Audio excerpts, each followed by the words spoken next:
Halo, selamat siang Pak dan teman-teman. Jadi kali ini saya akan meresensikan atau mengevaluasi sebuah buku yang berjudul dengan Kata.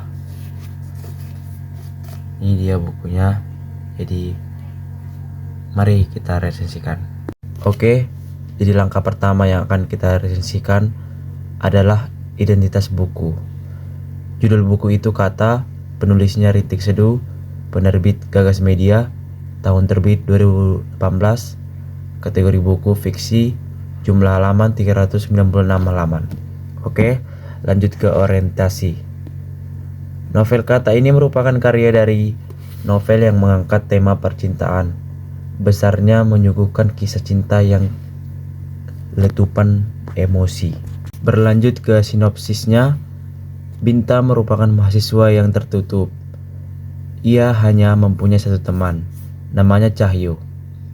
Bukan sekedar teman bagi Binta, baginya Cahyo adalah sahabat satu-satunya. Cahyo mempunyai teman, namanya Nugraha. Nugraha penasaran mengenai Binta. Nugraha mulai mencari tahu tentang Binta dan mulai mendekatinya. Awalnya Binta tidak luluh dengan semua usaha Nugraha, karena Binta terikat dengan masa lalunya. Kisahnya adalah di saat Binta mulai luluh dengan Nugraha. Masa lalu Binta muncul kembali dengan memberi harapan pada Binta. Biru namanya.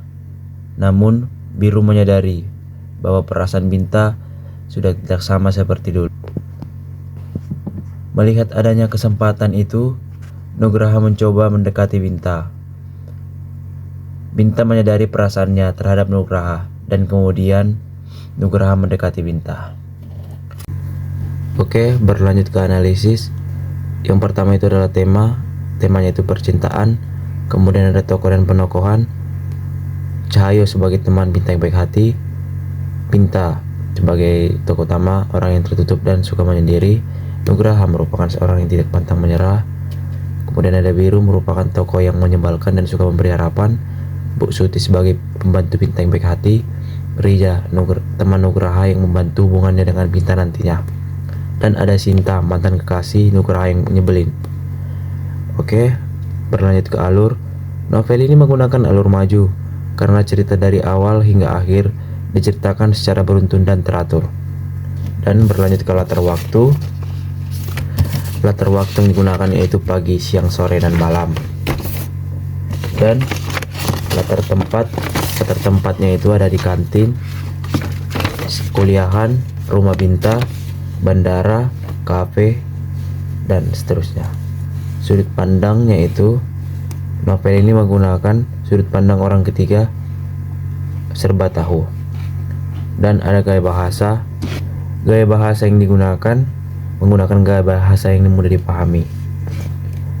Keunggulan dari novel ini, gaya bahasa yang mudah dipahami dan terdapat bahasa gaul, dan alur cerita yang cukup ringan dan memberi daya tarik sendiri bagi pembacanya. Kelemahan dari novel ini, masih ada beberapa kesalahan dalam penulisan novel, namun masih bisa dimaklumi. Tema novel ini sangat umum sehingga sebagian pembaca mungkin merasa bosan. Dan berlanjut ke pesan moral. Pesan moral dari novel ini, lewat novel ini, yaitu novel Rintik Seduh, mengajarkan orang-orang yang terjebak di masa lalu agar bisa beranjak ke yang baru. Dan yang terakhir, rangkuman novel. Novel Kata ini bercerita tentang kisah cinta antara Nugraha dengan Binta yang terjebak di masa lalu. Tapi akhirnya Binta beranjak dari masa lalu dan menikah dengan Nugraha. Oke, sekian resensi dari buku ini yang berjudul Kata. Semoga teman-teman dan semua yang menonton bisa memahami resensi saya. Jika ada kesalahan mohon dimaafkan. Terima kasih.